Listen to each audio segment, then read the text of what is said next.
രാജസ്ഥാനിലെ ഒരു ജില്ലയിൽ ഇന്ദ്രലോക് എന്നൊരു ഗ്രാമമുണ്ടായിരുന്നു. ഈ ഗ്രാമത്തിന്റെ പേര് ഇന്ദ്രലോക് എന്ന് എങ്ങനെ വന്നെന്നാൽ ആ ഗ്രാമത്തിലെ ജനങ്ങൾ മഴ വിശ്വസിച്ചായിരുന്നു ജീവിച്ചിരുന്നത്. അവർ എല്ലാവരും മഴ പെയ്യ്ക്കുന്നത് ഇന്ദ്രദേവനാണെന്ന് വിശ്വസിച്ചിരുന്നു. അതുകൊണ്ട് ആ ഗ്രാമത്തിലുള്ള ജനങ്ങൾ വർഷത്തിൽ ഒരു തവണ ഇന്ദ്രദേവന് വേണ്ടി വലിയ യാഗങ്ങൾ ചെയ്യും. നമ്മുടെ ഗ്രാമം മരുഭൂമിയിലാണെങ്കിൽ പോലും എത്ര നല്ലതാണ്. അതെ, ഇന്ദ്രദേവന്റെ ദയവ് നമ്മുടെ ഗ്രാമത്തിനുണ്ട്. ഇല്ലെങ്കിൽ മരുഭൂമിയിൽ ഇത്രയും നല്ല ഗ്രാമം ഇതുവരെ ഞാൻ ഇങ്ങനെ കണ്ടിട്ടുമില്ല, പിന്നെ ഇങ്ങനെ ഒന്നും കേട്ടിട്ട് പോലുമില്ല. അതെ അതെ, ഈ ഗ്രാമത്തിൽ ഇന്ദ്രദേവന്റെ കരുണയുണ്ട്. അദ്ദേഹത്തിന്റെ അനുഗ്രഹത്താൽ കൃത്യസമയത്ത് ഇവിടെ മഴ പെയ്തുകൊണ്ടേയിരിക്കുന്നു. അതുകൊണ്ട് മരുഭൂമിയിൽ പോലും നമുക്ക് വെള്ളമൊക്കെ കിട്ടുന്നു. ഇത്തവണ ഇന്ദ്രദേവന് വേണ്ടി വലിയ യാഗം നടക്കാൻ പോകുന്നു. അതിനുള്ള ഏർപ്പാടുകളൊക്കെ നമ്മൾ ഇപ്പോൾ തന്നെ ചെയ്യണം. നീ പറഞ്ഞത് ശരിയാ. എല്ലാം നന്നായി നോക്കണം. ഇന്ന് ചേട്ടനെ വിളിച്ചു കൊണ്ടുവരാൻ ഞാൻ എയർപോർട്ടിലേക്ക് പോകുക. ചേട്ടൻ വിദേശത്ത് നിന്ന് വരുന്നുണ്ട്, അതുകൊണ്ട് എനിക്ക് വരാൻ പറ്റില്ല. അത് കുഴപ്പമില്ല, നിങ്ങൾ ചേട്ടനെ വിളിച്ചു കൊണ്ടുവരാൻ പോകൂ. ഞാൻ ഇവിടുത്തെ കാര്യമെല്ലാം നോക്കാം. സുരേഷ് തന്റെ വലിയ ചേട്ടനെ വിളിച്ചുകൊണ്ടുവരാൻ എയർപോർട്ടിലേക്ക് പുറപ്പെട്ടു. മറുവശത്ത് സുപ്രിയ യാഗത്തിന് വേണ്ട ഒരുക്കങ്ങളെല്ലാം ചെയ്തു. സുരേഷ് കുറച്ചു സമയത്തിന് ശേഷം തന്റെ ചേട്ടൻ മഹേഷിനെ എയർപോർട്ടിൽ നിന്നും വിളിച്ച് ഇന്ദ്രലോകിലേക്ക് വന്നു ചേർന്നു. മഹേഷ് ഗ്രാമത്തിലേക്ക് വന്നപ്പോൾ ഒരുപാട് സന്തോഷിച്ചു. അയാൾക്കിവിടെ ശുദ്ധവായു, ശുദ്ധജലം, പിന്നെ തെളിഞ്ഞ ആകാശത്തിന് താഴെ ജീവിക്കാൻ അയാൾക്ക് ഒരുപാട് ഇഷ്ടമായി. എന്റെ ഗ്രാമം എന്ത് മനോഹരമാണ്. എന്നാൽ ഞാൻ വിദേശത്ത് പോയി കഷ്ടപ്പെട്ടുകൊണ്ടേയിരിക്കുന്നു. എന്താ ചേട്ടാ, വിദേശമൊന്നും ഇഷ്ടമാകുന്നില്ലേ? അയ്യോ, അങ്ങനെയൊന്നുമില്ല. അവിടെ ആകാശമൊന്നും ഇത്രയും നല്ല അളവിൽ ക്ലിയർ അല്ല മോനെ. അവിടെ എവിടെ നോക്കിയാലും ആകാശത്തിൽ മുഴുവനും പുകയായിരിക്കും. ഫാക്ടറിയിൽ നിന്നും വരുന്ന ആ പുക, പിന്നെ വെഹിക്കിൾസിന്റെ പുക. അവിടെ കുടിക്കാൻ വേണ്ടി ബോട്ടിൽ വെള്ളം വേണം വാങ്ങിക്കാൻ. എന്നാൽ ഇവിടെ നദിയിൽ കുടിച്ചാലും നല്ല ഫ്രഷ് ആയിട്ടുള്ള വെള്ളം കുടിക്കാം. അതും ശരിയാണ്. നമ്മുടെ ഗ്രാമം പോലെ മനോഹരമായ ഗ്രാമം ഞാൻ കണ്ടിട്ടേയില്ല. ഇന്ന് എനിക്കും അങ്ങനെയാ തോന്നുന്നത്. എനിക്ക് ഈ ഗ്രാമത്തിൽ നിന്നും പോകാനേ തോന്നുന്നില്ല. ഇങ്ങനെ മഹേഷും സുരേഷും അവർ തമ്മിൽ സംസാരിക്കുമ്പോൾ അവരുടെ അടുത്തേക്ക് സുപ്രിയ വന്നു. നമസ്കാരം ചേട്ടാ. നമസ്കാരം. സുഖമാണോ? ഞാൻ സുഖമായിരിക്കുന്നു. ചേട്ടനോ? ഞാനും സുഖമായിട്ടിരിക്കുന്നു. ഇവിടെ വന്നപ്പോൾ കുറച്ചുകൂടി സുഖം കിട്ടിയതുപോലെയുണ്ട്. സുപ്രിയയുടെ കയ്യിൽ ഒരു ബാഗ് ഉണ്ടായിരുന്നു. അതിൽ യാഗത്തിന് വേണ്ട സാധനങ്ങൾ ഉണ്ടായിരുന്നു. നിങ്ങളുടെ കയ്യിൽ അത് എന്താണ്? ചേട്ടാ, ഞങ്ങളുടെ ഗ്രാമത്തിൽ എല്ലാ വർഷവും ഇന്ദ്രദേവന് വേണ്ടി ഒരു വലിയ യാഗം ചെയ്യും. ഇത്തവണയും ആ യാഗം ചെയ്യാൻ പോകുന്നു. ആ യാഗത്തിനായുള്ള സമയവും ഇങ്ങെത്തി. ഞാൻ അതിനുള്ള ഏർപ്പാടുകൾ ചെയ്യുകയാ. സുപ്രിയ പറഞ്ഞ ഈ കാര്യങ്ങൾ കേട്ട് മഹേഷ് അപ്പോൾ ചിന്തിക്കാൻ തുടങ്ങി. ഇന്ദ്രദേവന് പൂജയോ എന്നുവെച്ചാൽ? താങ്കൾക്ക് അറിയാമല്ലോ, ഞങ്ങളുടെ ഗ്രാമത്തിന്റെ പേര് ഇന്ദ്രലോകം. ഞങ്ങളുടെ ഗ്രാമത്തിന് ഇന്ദ്രദേവന്റെ ദയവുണ്ട്. അദ്ദേഹത്തിന്റെ അനുഗ്രഹത്താൽ ഞങ്ങളുടെ ഗ്രാമത്തിൽ കൃത്യസമയത്ത് മഴ പെയ്യുന്നു. ഇതിലൂടെ ഞങ്ങൾക്ക് വെള്ളത്തിന്റെ പ്രശ്നവും വരുന്നില്ല. അയ്യോ, ഇതൊക്കെ വെറും കെട്ടുകഥകളാ. അയ്യോ, ഈ കാലഘട്ടത്തിൽ നീയും ഇതൊക്കെ വിശ്വസിക്കുന്നുണ്ടോ? എന്താ ഇത്? ചേട്ടാ, അങ്ങനെയൊന്നുമില്ല. ഞങ്ങളുടെ ഗ്രാമത്തിലുള്ളവരെല്ലാം ഇതെല്ലാം വിശ്വസിക്കുന്നു. പിന്നെ ഈ യാഗം ഇന്നു മുതലല്ല, വർഷങ്ങളായി നടന്നുകൊണ്ടിരിക്കുന്നു. താങ്കളും യാഗത്തിന് ഉറപ്പായും വരണം. അതുപോട്ടെ, ഈ പൂജകളൊക്കെ എവിടെയാ നടക്കുന്നത്? താങ്കളുടെ നിലത്തിൽ തന്നെ. അവിടെ ഇന്ദ്രദേവന്റെ ഒരു ചെറിയ ക്ഷേത്രമുണ്ട്. അവിടെയാണ് എപ്പോഴും യാഗം നടക്കാറ്. എടാ സുരേഷ്, ആ ക്ഷേത്രം നിനക്ക് എന്നെ ഒന്ന് കാണിക്കാൻ പറ്റുമോ? വരൂ വരൂ. സുരേഷ് തന്റെ ചേട്ടൻ മഹേഷിനെ അവരുടെ നിലത്തിലേക്ക് കൊണ്ടുപോയി. ആ നിലത്തിനകത്ത് ഇന്ദ്രദേവന്റെ ഒരു ക്ഷേത്രം ഉണ്ടായിരുന്നു. നിലത്തിലേക്ക് വന്നതിന് ശേഷം മഹേഷ് ആ ക്ഷേത്രത്തിൽ തന്നെ നോക്കി നിന്നു. അങ്ങനെയാണോ? എല്ലാ അന്ധവിശ്വാസത്തിനും കാരണം ഈ ചെറിയ ക്ഷേത്രമാണോ? മഹേഷ് മുൻപിലേക്ക് പോയി ദേവന്റെ ശില്പം അയാളുടെ കൈകൊണ്ട് തകർത്തു. മഹേഷ് ഇങ്ങനെ ചെയ്യുന്നത് കണ്ട് സുരേഷ് അപ്പോൾ ഒരുപാട് പേടിച്ചുപോയി. എന്താ ചേട്ടാ ചെയ്യുന്നത്? അന്ധവിശ്വാസം ഞാൻ തകർക്കാൻ പോവുകയാ. അങ്ങനെ നോക്കി നിൽക്കുമ്പോൾ മഹേഷ് ഇന്ദ്രദേവന്റെ ക്ഷേത്രം തകർത്തു കളഞ്ഞു. ഇതെല്ലാം ആകാശത്തിൽ നിന്നും ഇന്ദ്രദേവനും കാണുന്നുണ്ടായിരുന്നു. മഹേഷ് ഇങ്ങനെ തന്റെ ക്ഷേത്രം തകർത്തതുകൊണ്ട് ഇന്ദ്രദേവന് മഹേഷിനോട് ദേഷ്യം തോന്നി. അദ്ദേഹം വളരെ ദേഷ്യത്തോടെ മേഘങ്ങളിലേക്ക് നോക്കി. ഇത് കാരണം ആകാശത്തിൽ കഠിനമായ ഇടിയും മിന്നലും അടിക്കാൻ തുടങ്ങി. ഇന്ദ്രദേവന്റെ ഈ ഭയങ്കരമായ ദേഷ്യം കാരണം മേഘങ്ങൾ ബലമായി മഴ പെയ്ച്ചു. അങ്ങനെ ഇന്ദ്രലോക ഗ്രാമത്തിൽ വളരെ ഭയാനകരമായ മഴ പെയ്യാൻ തുടങ്ങി. ഇത് കാരണം ആ ഗ്രാമത്തിലേക്ക് വെള്ളവും വന്നു. അയ്യോ, എന്താ ഇത്? പെട്ടെന്ന് ഇത്രയും മഴ പെയ്യുന്നു. ഇതിനെല്ലാം കാരണക്കാരൻ ചേട്ടൻ തന്നെയാ. ചേട്ടൻ ആ ക്ഷേത്രം തകർത്ത് തെറ്റ് ചെയ്തു. അയ്യോ, നീ എന്താ ഈ പറയുന്നത്? ഒരു ചെറിയ ക്ഷേത്രം തകർത്താൽ ഇങ്ങനെയൊക്കെ മഴ പെയ്യുമോ? ആ മഴ വീണ്ടും ശക്തിയായിക്കൊണ്ടേ വന്നു. അങ്ങനെ ഗ്രാമത്തിലേക്ക് വെള്ളം വന്നുകൊണ്ടേയിരുന്നു. ഇത് കാരണം ഗ്രാമത്തിൽ എല്ലായിടത്തും വെള്ളപ്പൊക്കമായി. അങ്ങനെ എല്ലാവരുടെയും വീടുകൾ വെള്ളത്തിൽ മുങ്ങാനും തുടങ്ങി. അപ്പോഴാണ് സുപ്രിയ സുരേഷിന്റെ അടുത്ത് വന്ന്, അയ്യോ, പെട്ടെന്ന് ഗ്രാമത്തിൽ ഇങ്ങനെ എന്താ മഴ പെയ്യുന്നത്? ഇതിനെല്ലാം കാരണം മഹേഷ് ചേട്ടനാ. അദ്ദേഹം ഇന്ദ്രദേവന്റെ ക്ഷേത്രം തകർത്തു. അദ്ദേഹം ചെയ്ത തെറ്റിന് ഇപ്പോൾ ഗ്രാമം മുഴുവനും കഷ്ടപ്പെടുന്നു. എന്നാൽ ഇന്ദ്രന്റെ ശില്പം ഞാൻ കൊണ്ടുവന്നിട്ടുണ്ട്. മഹേഷ് ചേട്ടൻ ഇങ്ങനെയൊക്കെ ചെയ്ത് ഒരു വലിയ പാപം ചെയ്തു. നമുക്ക് വേഗം എന്തെങ്കിലും ചെയ്തേ പറ്റൂ. ഇല്ലെങ്കിൽ ഈ വെള്ളപ്പൊക്കം കാരണം നമ്മുടെ ഗ്രാമം തന്നെ മുങ്ങും. ഇവിടെ മുഴുവനും നശിച്ചു പോകും. സുപ്രിയയും സുരേഷും രണ്ടുപേരും നിലത്തിലെ പഴയ ക്ഷേത്രത്തിന്റെ അടുത്ത് പോയി ആ ക്ഷേത്രമുണ്ടായിരുന്ന സ്ഥലത്തിൽ ഇന്ദ്രദേവന്റെ ശില്പം വെച്ച് അദ്ദേഹത്തിന്റെ മുൻപിൽ ഭക്തിയോടെ പ്രാർത്ഥിച്ചു. ഇന്ദ്രദേവനെ, ഞങ്ങളോട് ക്ഷമിച്ചാലും മഹേഷ് ചേട്ടൻ ചെയ്ത തെറ്റ് കാരണം ഞങ്ങളുടെ ഗ്രാമത്തെ മുഴുവൻ ശിക്ഷിക്കരുത്. ഇന്ദ്രദേവ, എന്റെ ചേട്ടൻ ചെയ്ത തെറ്റിന് ഞാൻ ക്ഷമ ചോദിക്കാം. ചെറുപ്പം മുതലേ ചേട്ടൻ സിറ്റിയിലായിരുന്നു. അതുകൊണ്ട് ചേട്ടൻ ഇതെല്ലാം അന്ധവിശ്വാസമായി തോന്നുന്നു. ചേട്ടനോട് ദയവ് ചെയ്ത് ക്ഷമിക്കൂ. താങ്കൾക്ക് ഞങ്ങൾ വീണ്ടും ക്ഷേത്രം പണിതു തരാം. എനിക്കൊരു മേശിരിയെ അറിയാം. ഉടനെ അയാളെ വിളിച്ച് ഇതേ സ്ഥലത്ത് വേറൊരു ക്ഷേത്രം പണിയാൻ പറയാം. ശരി, പെട്ടെന്ന് ആ മേശിരിയെ വിളിച്ചുകൊണ്ട് വാ. സുപ്രിയ ഉടനെ പോയി ആ മേശിരിയെ വിളിച്ചുകൊണ്ടുവന്നു. മേശരിയും ആ സ്ഥലത്തേക്ക് വന്ന് പഴയ ക്ഷേത്രമുണ്ടായിരുന്ന സ്ഥലത്തിൽ വീണ്ടും ചെങ്കട്ടകൾ വെച്ച് ക്ഷേത്രം പണിയാൻ തുടങ്ങി. ആ ക്ഷേത്രം പതുക്കെ പതുക്കെ പണിതു വരുമ്പോൾ മഴയും പതുക്കെ പതുക്കെ കുറഞ്ഞു വന്നു. ക്ഷേത്രം പണിതുകൊണ്ടിരിക്കുന്നത് കണ്ട് മഹേഷും അപ്പോൾ ആ സ്ഥലത്തേക്ക് വന്നു. അയ്യോ, ഇങ്ങനെ ക്ഷേത്രം പണിയുന്നത് കൊണ്ട് മഴ കുറയുമോ? അയ്യോ, ഞാൻ തെറ്റ് ചെയ്തു. ഞാൻ ഇന്ദ്രദേവനെ അപമാനിച്ച് വലിയ തെറ്റ് ചെയ്തു. ഈ പാപം ഞാൻ തന്നെ അവസാനിപ്പിക്കാം. ക്ഷേത്രം പണിത് തീർത്തതും മഹേഷ് ആ ക്ഷേത്രത്തിനുള്ളിൽ മഹേഷ് തന്റെ കൈകൾ കൊണ്ട് തന്നെ ഇന്ദ്രദേവന്റെ ശില്പം വെച്ചു. പിന്നെ കൈകൂപ്പി നിന്ന് ഇന്ദ്രദേവനെ മനസ്സുകൊണ്ട് പ്രാർത്ഥിച്ചു. ഇന്ദ്രദേവ, ഞാൻ വലിയ തെറ്റ് ചെയ്തു. എന്നോട് ക്ഷമിക്കൂ. ഇന്ദ്രലോകം എന്ന ഈ ഗ്രാമത്തെ ദയവ് ചെയ്ത് രക്ഷിക്കൂ. മഹേഷ് ഇങ്ങനെ ആ ക്ഷേത്രത്തിനുള്ളിൽ ശില്പം വയ്ക്കുന്നത് ആകാശത്തിൽ നിന്നും ഇന്ദ്രദേവനും കണ്ടു. അദ്ദേഹം ഒരുപാട് സന്തോഷവാനായി. അങ്ങനെ തന്റെ ശക്തി കൊണ്ട് ആ മഴയും അദ്ദേഹം നിർത്തി. മഴ നിന്ന് കുറച്ചു നേരത്തിന് ശേഷം ആ ഗ്രാമത്തിലേക്ക് കയറിയ വെള്ളവും പതുക്കെ പതുക്കെ കുറയാൻ തുടങ്ങി. അങ്ങനെ ഇന്ദ്രലോക ഗ്രാമം വീണ്ടും പഴയതുപോലെയായി. മഹേഷും ഒച്ചയുണ്ടാക്കിക്കൊണ്ട് വളരെ സന്തോഷത്തോടെ ഇന്ദ്രദേവനെ പ്രാർത്ഥിച്ചു. ഇന്ദ്രദേവന് ജയ്! ഇന്ദ്രദേവന് ജയ് ജയ്! മഹേഷും പിന്നെ ഗ്രാമജനങ്ങൾ എല്ലാവരും ചേർന്ന് യാഗത്തിനു വേണ്ട ഒരുക്കങ്ങളെല്ലാം ചെയ്യാൻ തുടങ്ങി. മലകളുടെ അടിവാരത്തിൽ ഒരു ഗ്രാമമുണ്ടായിരുന്നു. ഓരോ വീടും വളരെ അകലെയായിരുന്നു. മലപ്രദേശത്തെ ജീവിതം കഠിനമാണ്. ഹൽക്കുവിന്റെയും രേഷ്മയുടെയും കഥയാണ് നമ്മൾ കേൾക്കാൻ പോകുന്നത്. ആ മലപ്രദേശത്ത് മഞ്ഞ് പെയ്യുമ്പോൾ ജീവിതം കൂടുതൽ കഠിനമായി തീരും. ഹൽക്കുവിന് 2 കുതിരകളുണ്ട്. അവിടെ വരുന്ന ടൂറിസ്റ്റുകളെ അയാൾ കുതിരപ്പുറത്ത് കയറ്റി അവിടെയെല്ലാം ചുറ്റിക്കാണിക്കും. രേഷ്മയും തന്റെ ജോലികളെല്ലാം ചെയ്ത ശേഷം ടൂറിസ്റ്റുകളുടെ സാധനങ്ങളും തലയിൽ കയറ്റി കൂടെ പോകും. 2 പേരും അവരുടെ മകൾ കാലിയുടെ വിവാഹത്തിനായി പണം ശേഖരിക്കുകയായിരുന്നു. അന്ന് രാവിലെ ഹൽക്കു വേഗം വീട്ടിൽ നിന്ന് പുറത്തുപോയി. അപ്പോൾ പുറകിൽ നിന്ന് രേഷ്മ വിളിച്ചു, എന്തിനാ ഇന്ന് ഇത്ര നേരത്തെ പോകുന്നത്? എന്നോട് മലൂക്ക പറഞ്ഞു രാത്രിയിൽ ഒരുപാട് ടൂറിസ്റ്റുകളെ വരുന്നുണ്ടെന്ന്. അവർക്ക് രാവിലത്തെ തണുത്ത കാറ്റില് എല്ലാം ചുറ്റിക്കാണാനാ ആഗ്രഹം. അതുകൊണ്ട് എനിക്ക് രാവിലെ തന്നെ പോകണം. എന്നാ എന്തെങ്കിലും കഴിച്ചിട്ട് പൊയ്ക്കോളൂ. ശീതളിന്റെ കല്യാണത്തിന് വേണ്ടി എങ്ങനെയെങ്കിലും കാശ് സമ്പാദിക്കണം. അതിനുശേഷമേ സമാധാനത്തോടെ ഭക്ഷണം കഴിക്കാൻ പറ്റൂ. അമ്മേ, ഞാൻ അച്ഛനൊരു ഭാരമായിട്ട് എനിക്ക് തോന്നുന്നു. കണ്ടില്ലേ, എന്റെ വിവാഹത്തിന് പണം ചേർക്കാൻ അച്ഛൻ ഭക്ഷണം പോലും കഴിക്കുന്നില്ല. നിനക്ക് കിറുക്ക് പിടിച്ചിട്ടുണ്ടോ മോളെ? അങ്ങനെ ഒന്നുമില്ല. സ്ത്രീധനമില്ലാതെ ആരെങ്കിലും വിവാഹം കഴിക്കാറുണ്ടോ?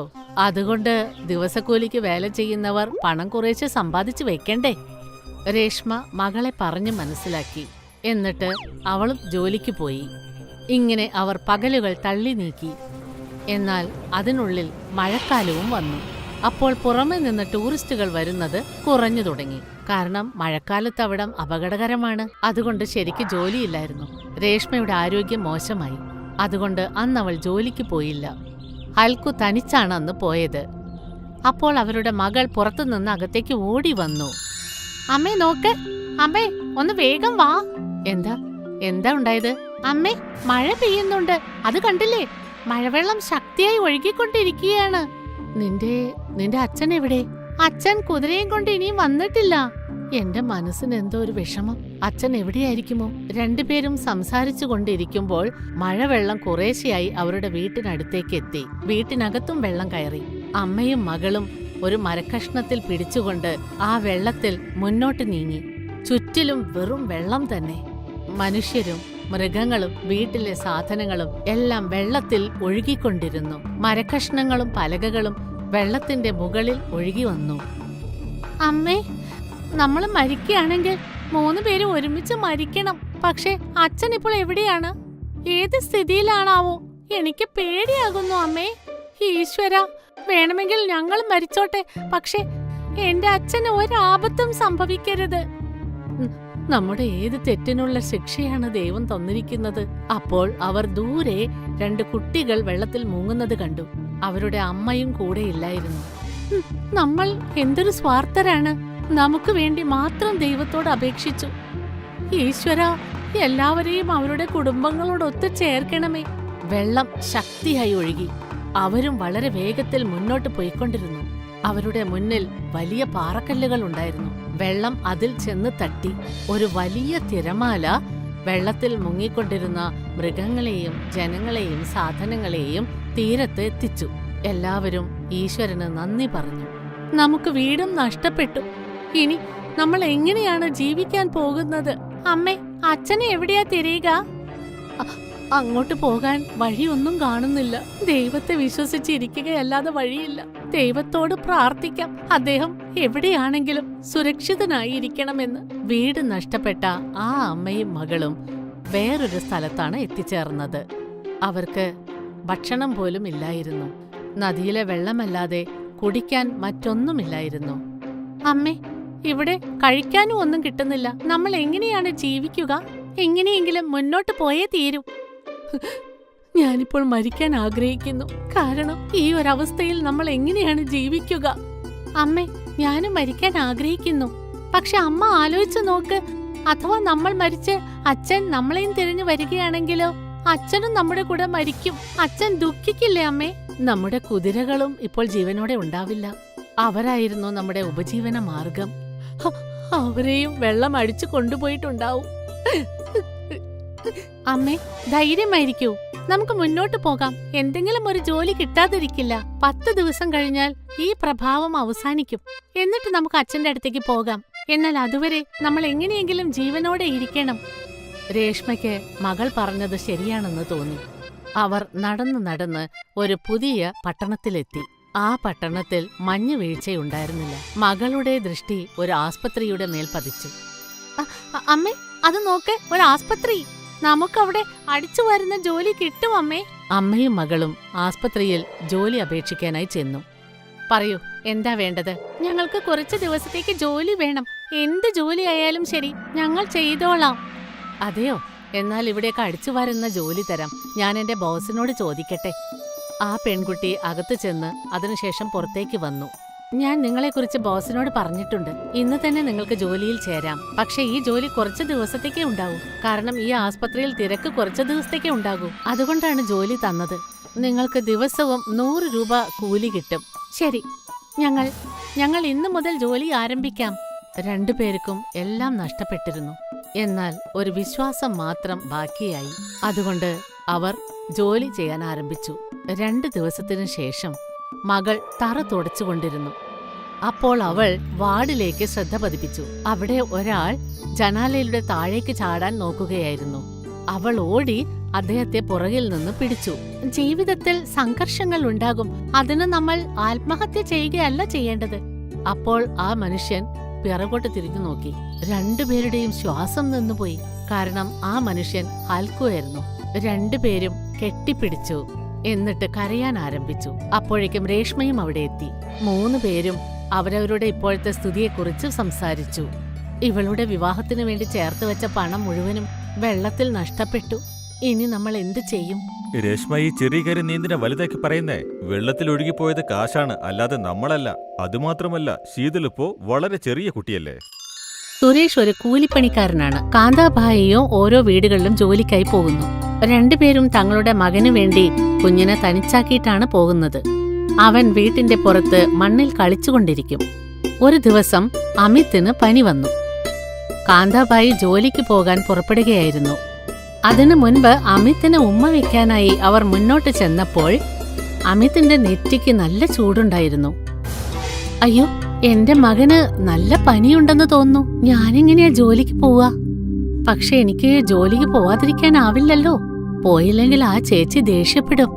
മോൻ എന്തെങ്കിലും മരുന്ന് കൊടുത്തിട്ട് ജോലിക്ക് പോകാം. പക്ഷെ ആ ചേച്ചി എന്നോട് പറഞ്ഞിരുന്നു ഇന്ന് ഒരുപാട് ജോലിയുണ്ട്, തീർച്ചയായും ചെല്ലണമെന്ന്. ഞാൻ ഫോൺ ചെയ്ത് ചോദിച്ചു നോക്കട്ടെ. കാന്ത ആ മേഡത്തിന് ഫോൺ ചെയ്തു. ചേച്ചി, എന്റെ മകന് തീരെ സുഖമില്ല. ഞാനിന്ന് ലീവ് എടുത്തോട്ടെ ചേച്ചി? നിന്നെപ്പോലെയുള്ള പാവപ്പെട്ടവർ ഇങ്ങനെ തന്നെയാ. ലീവ് കിട്ടാൻ വേണ്ടി എന്തും പറയും. ദേ നോക്ക് കാന്ത, ഞാൻ പറയുന്നത് ശ്രദ്ധിച്ച് കേൾക്കണം. നിനക്കിവിടെ ജോലി ചെയ്യാൻ ഇഷ്ടമില്ലെങ്കിൽ അത് തുറന്നു പറ. ഓരോ ദിവസവും ഓരോ ഒഴിവു കഴിവുകൾ പറയാതിരിക്കെ. ഇവിടെ ജോലി ചെയ്യണമെന്നുണ്ടെങ്കിൽ എത്രയും പെട്ടെന്ന് ഇങ്ങോട്ട് വന്നേക്കണം. ജോലി വേണ്ടെങ്കിലും നീ ഇങ്ങോട്ട് വരണം. നിന്റെ ശമ്പളം ഞാൻ തന്നു വിട്ടേക്കാം. ചേച്ചി, എന്നോട് ജോലിക്ക് വരണ്ടെന്ന് പറയരുത്. ഞാൻ ഇപ്പൊ തന്നെ വന്നേക്കാം. കുഞ്ഞിന്റെ വിശപ്പ് മാറ്റാനായി കുഞ്ഞിന് പനി ഉണ്ടായിട്ട് പോലും കാന്താഭായി ജോലിക്ക് പുറപ്പെട്ടു. കാന്താഭായി ജോലി ചെയ്യുന്ന വീട്ടിലെത്തി. അപ്പോൾ ആ മേഡം അവളുടെ മുന്നിലേക്ക് വന്നു. സത്യത്തിൽ നിന്റെ മകന് പനി തന്നെയാണോ അതോ ലീവിന് വേണ്ടി നുണ പറഞ്ഞതാണോ? ചേച്ചി, ലീവിന് വേണ്ടി ആരും സ്വന്തം മകന് അസുഖമാണെന്ന് പറയില്ല ചേച്ചി. ഇന്ന് ചേച്ചി എന്നെ ഒന്ന് നേരത്തെ വിടണം. അതൊന്നും പറ്റില്ല കാന്താഭായ്. എന്തൊക്കെയായാലും ഇന്ന് ഞാൻ നേരത്തെ വിടില്ല. കാരണം എന്റെ മോൻ രവിക്ക് തീരെ സുഖമില്ല. എനിക്ക് അവന്റെ അടുത്ത് ഇരിക്കേണ്ടി വരും. നീ തന്നെ വേണം ഭക്ഷണം ഉണ്ടാക്കാൻ. ചേച്ചി, ഇന്നെനിക്ക് വേറെ വഴിയില്ല. എങ്ങനെയാണ് ഞാൻ ഇന്നിവിടെ വന്നത്? എന്റെ മകൻ അവിടെ ഇപ്പോൾ ഏത് സ്ഥിതിയിലാണാവോ ഉള്ളത്? മതി മതി, കരഞ്ഞതൊക്കെ മതി. വേഗം പോയി തുണി അലക്കാൻ നോക്ക്. കാന്താഭായി കണ്ണുകളിൽ കണ്ണുനീരോടെ, മുഖത്ത് ഉദാസീനതയോടെ, മനസ്സിൽ ചിന്തകളോടെ ജോലി ചെയ്തുകൊണ്ടിരുന്നു. എന്നാൽ ആ മേഡം തന്റെ മകൻ രവിയെ മടിയിലിരുത്തി സോഫയിൽ ഇരുന്നുകൊണ്ട് TV കണ്ടുകൊണ്ടിരിക്കുകയായിരുന്നു. 18 വർഷങ്ങൾക്ക് ശേഷം അമിത്തും രവിയും വളർന്നു വലുതായി. എന്നാൽ അപ്പോഴും തന്റെ മാതാവ് അടുത്ത വീടുകളിലെല്ലാം ജോലിക്ക് പോകുന്നത് അമിത്തിന് തീരെ ഇഷ്ടപ്പെട്ടില്ല. അതുകൊണ്ട് അമിത് പഠിക്കുന്നതോടൊപ്പം തന്നെ രാത്രി ഒരു റെസ്റ്റോറന്റിൽ വെയിറ്ററായി ജോലി ചെയ്തു. ഒരു ദിവസം രാത്രി രവി തന്റെ കൂട്ടുകാരോടൊപ്പം ആ റെസ്റ്റോറന്റിൽ എത്തി. അവൻ അമിത്തിനെ കണ്ടപ്പോൾ മനസ്സിലായി. അല്ല, നിന്നെ ഞാൻ എവിടെയോ കണ്ടിട്ടുണ്ടല്ലോ. അത് പിന്നെ സാർ, മതിയാക്ക്. ഇത്രയും ഫോർമാലിറ്റി ഒന്നും വേണ്ട. നീ ആരാണെന്ന് എനിക്ക് മനസ്സിലായി. സാർ, നീ എന്റെ വീട്ടിൽ ജോലി ചെയ്യുന്ന ആളുടെ മോനല്ലേ? ഒരുപാട് വർഷമായിട്ട് അവരവിടെ ജോലി ചെയ്യുന്നുണ്ടല്ലോ. പക്ഷെ നിന്റെ അമ്മ നന്നായിട്ട് കഷ്ടപ്പെടും. എല്ലാ ജോലിയും നന്നായി ചെയ്യും. സാധനങ്ങളും ഡ്രസ്സും വീടുമെല്ലാം നന്നായി ക്ലീൻ ചെയ്യും. ഒരു പുതിയ പെണ്ണിനെ കൊണ്ടുവന്നിരിക്കുന്ന പോലെ. സാർ, അല്ല, നീ എന്തിനാ ഈ വെയിറ്റർ ജോലി ചെയ്യുന്നേ? നിനക്ക് എന്തെങ്കിലും ജോലി വേണമെങ്കിൽ എന്നോട് ചോദിക്കേ. ഞാൻ നിന്നെ തീർച്ചയായും സഹായിക്കാം. ഒന്നുമല്ലെങ്കിൽ നീ എന്റെ വീട്ടു ജോലിക്കാരുടെ മോനല്ലേ? രവി തന്റെ കൂട്ടുകാരുടെ മുന്നിൽ വെച്ച് അമിത്തിനെ വളരെയധികം കളിയാക്കി. എന്നാൽ അമിത് ഒന്നും മിണ്ടാതെ നിന്നു. കാരണം രവി പറഞ്ഞത് സത്യമാണ്. ഒരു വേലക്കാരിയുടെ മകനെ വേലക്കാരിയുടെ മകനെന്നല്ലേ പറയുക. ഇങ്ങനെ അമിത് പഠിപ്പിന്റെ കൂടെ ജോലിയും ചെയ്തുകൊണ്ടിരുന്നു. രവി ദിവസവും പാർട്ടി നടത്തും, കുടിക്കും. എന്നാൽ പഠിപ്പിൽ ശ്രദ്ധിച്ചില്ല. ഒരു ദിവസം അവന്റെ മമ്മി അവനെ അരികെ വിളിച്ച് ഇങ്ങനെ പറഞ്ഞു. കാന്താഭായിയും അവിടെ ജോലി ചെയ്തുകൊണ്ടിരിക്കുകയായിരുന്നു. രവി, എത്ര നാളാ നീ ഇങ്ങനെ ചെയ്തുകൊണ്ടിരിക്കുക? എന്തുകൊണ്ടാ നീ പഠിപ്പിൽ ഒട്ടും ശ്രദ്ധിക്കാത്തത്? ഓഹോ മമ്മി വീണ്ടും തുടങ്ങിയോ? ഞാൻ എന്റെ പഠിപ്പിൽ ശ്രദ്ധിക്കുന്നുണ്ടെന്നേ. നീ എങ്ങനെ പഠിക്കാനാ? എല്ലാ ദുശീലങ്ങളും പഠിച്ചിട്ടുണ്ടല്ലോ നീയെ. മമ്മിക്കറിയില്ലേ, നമ്മളെല്ലാം പണക്കാരാണ്. ഇതൊക്കെ വെറുതെ ഒരു ജോലിയല്ലേ മമ്മി ഇതിനെ ഹാബിറ്റ് എന്നൊന്നും പറയല്ലേ പ്ലീസ്. രവി, നീ അമ്മയോടാണ് സംസാരിക്കുന്നത്. ആ അറിയാം. അതുകൊണ്ടാണല്ലോ ഞാൻ ഇത്രയും ബഹുമാനം തന്നുകൊണ്ട് സംസാരിക്കുന്നത്. വേറെ ആരോടും ഇത്രയും സ്നേഹത്തോടെ ഞാൻ സംസാരിക്കില്ല. ഞാൻ എന്റെ പണക്കാരനായ അച്ഛന്റെ പിൻഗാമിയല്ലേ.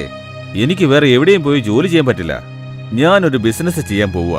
അതിൽ ഇൻവെസ്റ്റ് ചെയ്യാനുള്ള പണം എനിക്ക് തന്നേക്കൂ.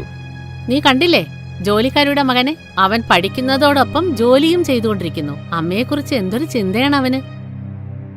മമ്മി ഒരു കാര്യം മറക്കരുത്, ഞാനൊരു വേലക്കാരിയുടെ മകനൊന്നുമല്ല, അതാദ്യം മനസ്സിലാക്ക്. വെറുതെ സമയം കളയാതെ കാശ് തരാൻ നോക്ക്.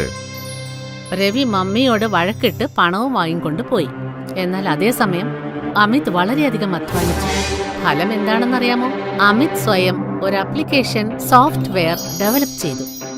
പിന്നീട് അതൊരു ഡിജിറ്റൽ കമ്പനിയായി മാറി. അമിത് സ്വന്തമായി ഒരു വീട് നിർമ്മിച്ചു.